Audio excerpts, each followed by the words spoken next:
One of those documents I sent you guys was wrong. It's this year's. At the end of the year. Don't copy paste that. It's going to be basically the same document, less some lines. All right, we are live and streaming. The only thing I'm going to ask is, one second, I'm just going to ask Ray to secure the building once. Okay. Now it gets here.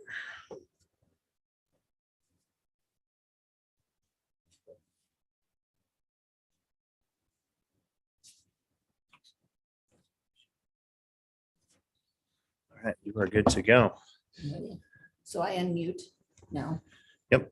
Okay. And I'll go ahead and mute. Great. All right. Good morning. Welcome to the RMSEL monthly board meeting. Thank you to everybody for joining us today. My name is Carrie Olson and I serve on the Denver Public Schools Board of Education and as RMSEL's board president.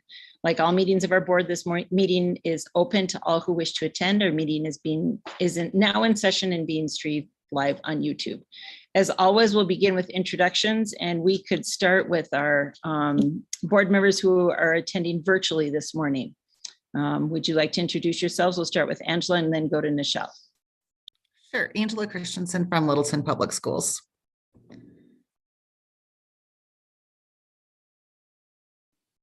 Good morning. This is Michelle Ortiz from Aurora Public Schools. Great. Thank you. We'll go next. Becky, would you like to introduce yourself? Great. And Egan, Schools. And our executive director. Executive Director Chad Burns. And our, Julie Stelz, our finance director. Chris Fedito, enrollment coordinator. great. Thank you so much for being here today. And we just have Brianna Mestis joining us as well. All of us are scrambling from traffic. Welcome. And Brianna joins us from PEVC. Our first item on the agenda is the approval of the agenda. Do I have a motion to approve the agenda? Do I have a second? All in favor say aye. Aye. Any nays? No nays. So the motion passes and the agenda is approved. Our next item is the approval of the minutes from our May meeting. Do I have an approval, a motion to approve the minutes from the May 2022 meeting? So moved. Do I have a second? All in favor say aye. Aye. Aye. And any nay? No nays, so that passes. We will now turn it over to our executive director for your executive director report. Great. Well, thank you for being here. It's the end of the year board meeting, so no paper copy of that in there this time. This is more just to say thank you and to celebrate our staff and students and community. We get to this time of the year and we kind of take a deep breath and we start to reflect on the school year, and this was a big one. If we remember back to July, we were finishing the building addition and moving and bringing students into a new space and facility and being welcomed by a lot of joy just to be disrupted. We got back into the swing of things. We got all of our kids out on their trips in the fall with no transmission of COVID in the community when we were in the outdoors. And then we went home at Christmas the winter holiday break, Christmas, Jewish holidays, other holidays to celebrate with family and friends, and came back to the Omicron wave just to be in what was a more time of turmoil for kids and teachers. And once again, we got to March. We kind of came out of that period of time. We finished strong. Thank you to Director Olson, Director Christensen, who came to our graduation. I think it was a powerful statement there to see in the graduation pamphlet all the places that our graduates were going. If you were a high school graduate this year, you lived 3 of your 4 years in a time of disruption, and to see kids getting ready to go to California State Polytech, School of Mines, University of Wisconsin-Madison, my alma mater, Miami University in Ohio, CSU, Colorado, or CSU Pueblo, CSU Colorado Springs, Boulder, just the array of places that kids were going to go and explore and be part of a bigger world is exciting for us. We've spent the last 2 weeks here, or the last week and a half now, as a leadership team preparing for next year. We sent our welcome information to all of our new staff. And so we're in that phase of Took a lot of feedback from staff this year of materials they would like to be prepared when they come back to school in August. And we have finished all of those pieces. Every teacher has a curriculum binder with their first expedition of study outlined for them to then go in and create and add their own signature touches to. We also have the fitness curriculum and the crew curriculum to help guide their work. And then we have 2 weeks of professional learning to start the school year instead of one. That was feedback from staff of it. It felt like a lot. And so we've taken our new staff training from 1 day to 3 days, and then our staff retreat, which is community bonding time, from 2 days to 3 days. And then finally our ground school period is 3 days of curriculum camp and then 2 days of teacher work time and prep in their classroom. So really kind of breathe life into being well prepared to start the school year, because we know time is a finite resource that all of us are looking to replicate but haven't figured out yet. Some of our middle schoolers have, though. Creative kiddos. So this is just a time to say, thank you to the board, thank you to our community, thank you to our parents and staff, thank you for my team still being here, working together to make sure that we are finishing any loose ends and then getting ready to welcome kids and families and teachers and staff next year. So pretty brief report today, but that's kind of the joy of the June meeting.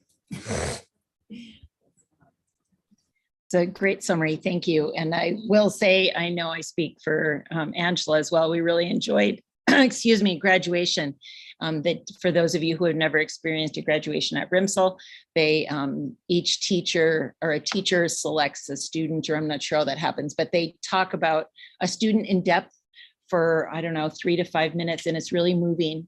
You can see the families recording what's being said about their child and sort of recapping their high school experience, but it's really very moving and very personalized. So I always enjoy that. So thank you for that. And they had an entrance song and way of coming in that was very creative. So I just really enjoyed that. It's always fun to be able to see that. So I'll open it up for any comments from any of my board colleagues. I'll start. I know that this is a super busy time of year, of transition when you're wrapping up and looking ahead. And I think I've shown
Oops, sorry, I was on mute. Anybody else want to share anything? Sorry, still, it's funny how we get out of the habit of Zoom after we haven't done it for a while. All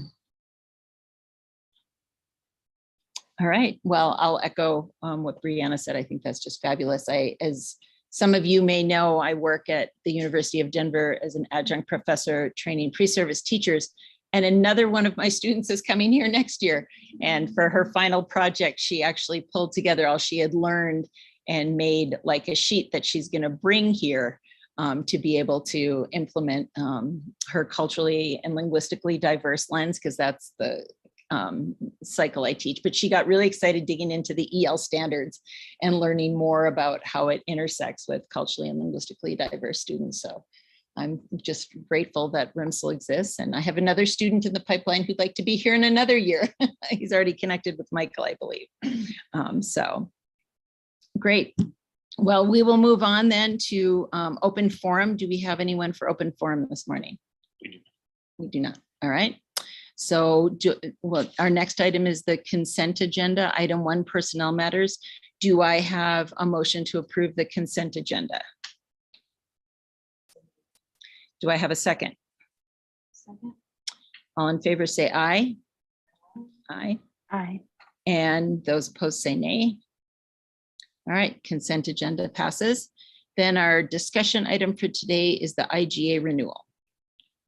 All right, so I will unmute. This is more of an update around the IGA. It was finalized from a place of consensus across councils and districts. And that has been circulated to districts accordingly for final addition to district agendas. If you have any questions, Coulter or I are available for that. We had a great meeting of council, ironed out some of the last remaining elements of that item. All district councils agreed in principle to those changes and then recommended that those would go forth to boards for a vote. So we don't have any action at this time until the school boards individually vote to accept and sign. Once that happens, we will bring it to this group for a vote of acceptance. And so because it's a contractual agreement of the districts, they've got to go ahead and vote to approve and sign, but it is in final agreed upon form of which there are no continued changes, or I should say there have not been any requested changes since that meeting time. So that's our update. I'm very optimistic that we're finished from that meeting and agreement of council. I think this is a great opportunity for all of us to recognize our district partner in PBC as well as all of our district councils for participating in that. I also appreciate the investment from other board members that reached out, came and visited RMSEL, came to have their questions answered in person. Had a superintendent stop by last week, Dr. Alex Marrero from Denver Public Schools, just to see the building, ask a few questions of myself. One of Dr. Marrero's comments was, got a lot of lawyers paying a lot of attention to you guys. And I said, yeah, we're the largest, smallest entity that ever existed in the city and county of Denver. And so it's just great to see that investment, as I shared with Dr. Marrero, as I would share with all of your district support staff, superintendents, board members. We're here every day. And so, no reason to give us any advance notice. Stop by. School's going on. Great things are happening at this school. Great things are happening within your schools. So open invitation, but I do think we are at the place of resolution. And so just waiting on districts, board secretaries, district board presidents to determine where they would like that item to appear on their agenda, whether that's consent as it is a contractual agreement, or if it is open for discussion and action within those districts. But I think we're there. I'd just like to thank you for all your hard work. And Brianna, I know you attended the meeting as well with all of the attorneys. So thank you so much, and all of us, for all the hard work that we put into that. I appreciate it. And I think we're in a good place. I know you worked really hard on that, and it was a little bit of the last minute push. So Angela posted a comment here, said that, unmute. Angela posted a comment here, said that Littleton's vote is this Thursday. I know Denver Public Schools board meeting is Thursday as well. This Thursday. So as your Monday. Okay. So as those. Okay. Great. Great. So fingers crossed. Great. Thank you for all your work on that. Our next item is a bunch of finance stuff, and I bet I know who I turn all that to. Thank you, Julie. Everyone should have here online. This is the same budget that you received at the last meeting. I just want to point out a couple things on this. We're budgeting revenue right now at 385 students. True up that number after October count. If you go down through this, you'll see a big negative 345,000. That's the ESSER funds that we received in this year. It was really painful to get the $319,000 out of CDE. It took us 6 months. So finally got that. Fees pretty standard. All of our DA, our district accountability committee lines are all budgeted by them. So those are budgets that I bring in. They're changing this year. They're trimming up some of these budgets to what they were pre-pandemic with some of the things, some of our events that they're doing. So I'm sure that will change also come the January meeting. On the second page, going through it, you'll see another big number in the discretionary expense that goes down by about 309,000. That's a direct relation to our ESSER funds in essence, the offsets from those accounts. What else is in here? Do if you turn to page, it's going to be page 7, Schedule A. I touched on that last time about splitting our kindergarten into 2 kindergartens. So instead of having 26 students with 1 teacher, you're going to have 13 students with 1 teacher. The educational aids that we historically have had in those classrooms will then be split among 2, 3, 4, 5, and the first grade. We still are looking to hire. Spanish. To hire Spanish. Yep. We were very fortunate. Friday after this. So that's the one big yellow line on that payroll schedule. Everything else, anybody that's in red on there? I'm sorry, it's not Spanish. We haven't hired. She's on there. This is a Learning SPED specialist. teacher. Yep. We SPED interviewed yesterday. teacher. Oh, That's good. not in here. So we're getting there. Anything that's red on here are changes from last year, whether it's new teachers for literacy interventionist, new adventure coordinator. We have a new learning specialist, 7 through 12. Spanish, you can see that one. Our old SPED teacher is now the director of elementary education. So that's a line in the administrative section. And going down, you can see the splits for the 2 kindergartens between top and the bottom of the list. Let's see who else is in there. We have a new 2-3. We have several in the middle school. I think 3 teachers in the middle school. Oh, is that right? Correct. 3 teachers in 7, 8, and 1 in 6th grade. And at the bottom are 2 of our aides that have been here previously, Josie and then Matt Long. All its report on there. That's everything that's the references on page 6 of the actual, I'm sorry, page 5 of the actual budget. The one, just a clarification on Schedule A, since you were speaking to that page. The standard for salary increases that was applied to teachers and voted upon by the board of 1, 3, 5, and 7% based on years of service was applied to all staff across Schedule A. So administrative staff, support staff, custodial staff, anyone that was here for X number of years, we applied that 1, 3, 5 standard. So that's where you will see those percentages in there as well. Those percentages are straight percentages. They do not include that performance in such a column. That's at the end of the year after the evaluations are done. Whatever you receive as a score on your evaluation, that determines your performance bonus. We bonus the whole thing as if we're giving it to everyone in full. So, probably on here, health insurance did go up a bit, about $25 per month per employee. Dental actually went down. Para, as everyone knows, goes up. Again, 1% and 21.4 for the coming year. 11% for employees for the deduction, and then we have to match it at 21.4.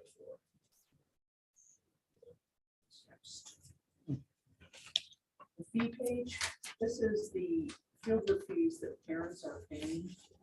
I'm sorry, it's not fieldwork fees. Fieldwork fees, transportation fee, instructional supply, and technology fee. That is the total fee that a parent pays for the child here.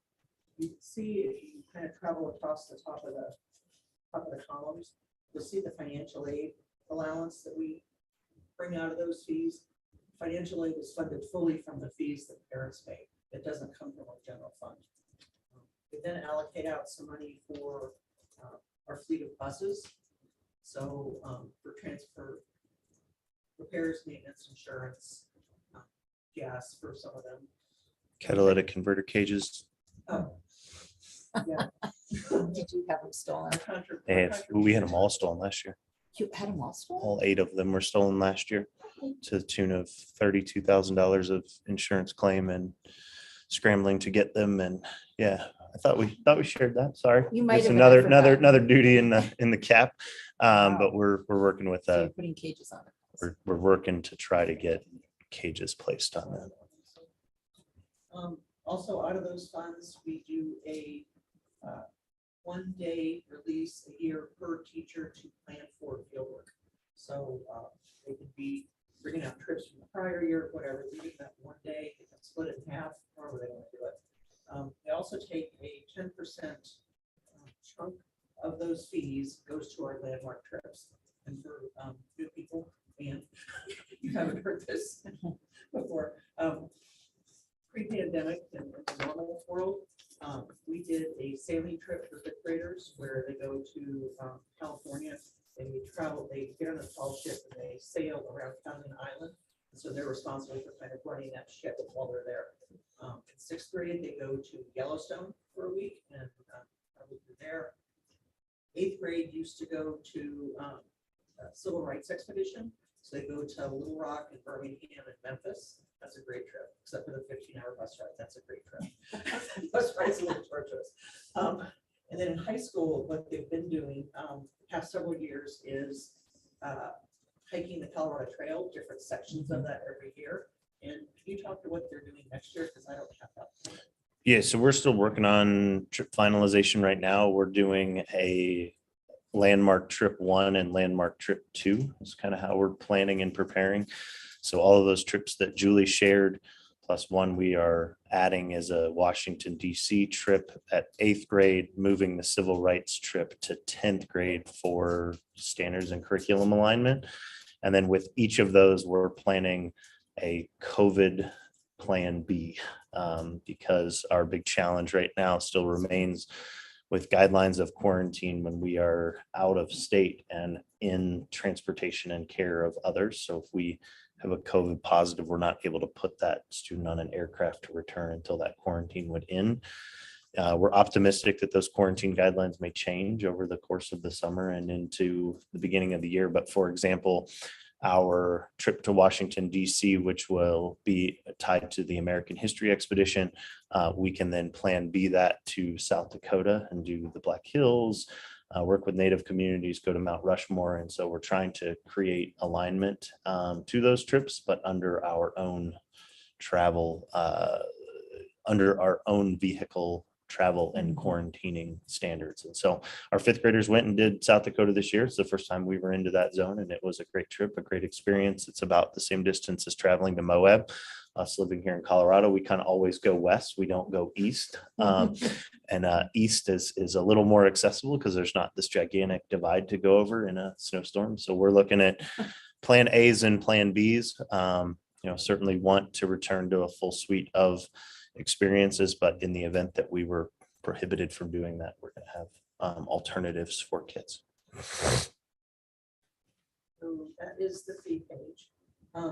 Those fees on the end column, the far right column, that's what teachers get to spend in their classrooms. And that's for, in essence, travel and things outside of the building. Next page in the budget is just an allocation of the bus expenses. We base that on number of kids and the dollar amount, excuse me, of the fees to get percentages to split that amount by 3. Last page is just a graph. Nothing has really changed on this from last month, but were there questions about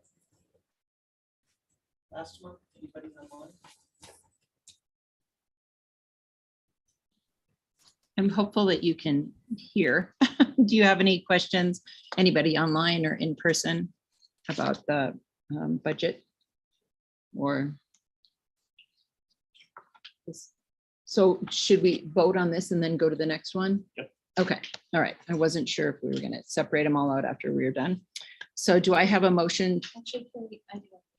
Okay, sure. So Julie, on this ESSER funding,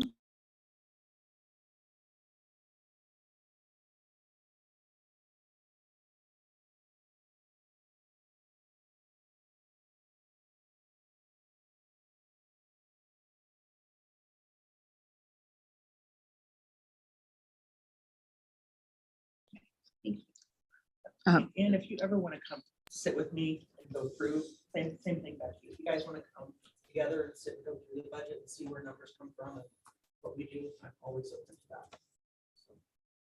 Thank you.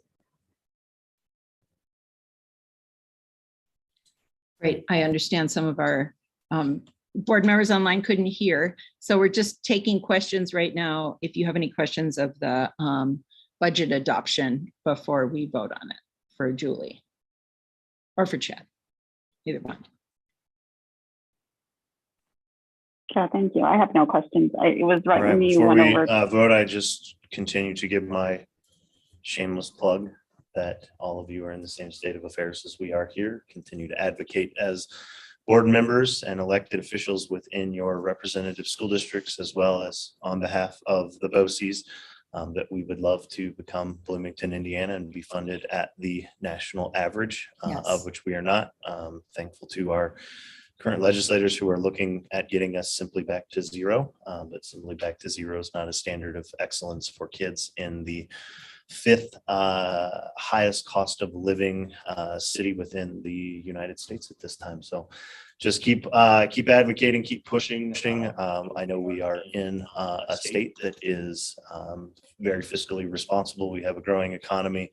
We have a diverse community of the metro area, as well as our rural counties and our counties on the western slope. And so I think we can still do a good job with taxpayer resources, but at the same time, really start driving those conversations that under $10,000 per child is not equivalent standard to that around the United States. So sorry, had to get my shameless public plug in there. Thank you. I think we all share that fully fund education in Colorado and fully fund IDEA from the federal government for sure. Yes, fingers crossed. Any other questions or commentary?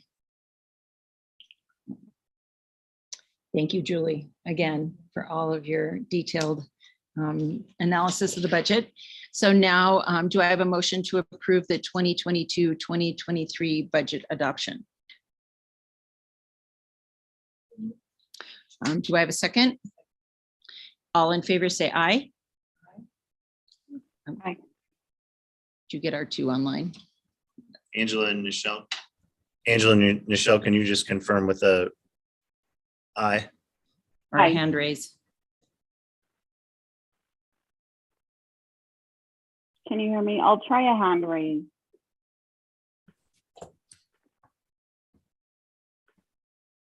Michelle just confirmed. Okay. Angela maybe having technical I difficulties. think I saw that she was frozen, so I wonder if her internet was.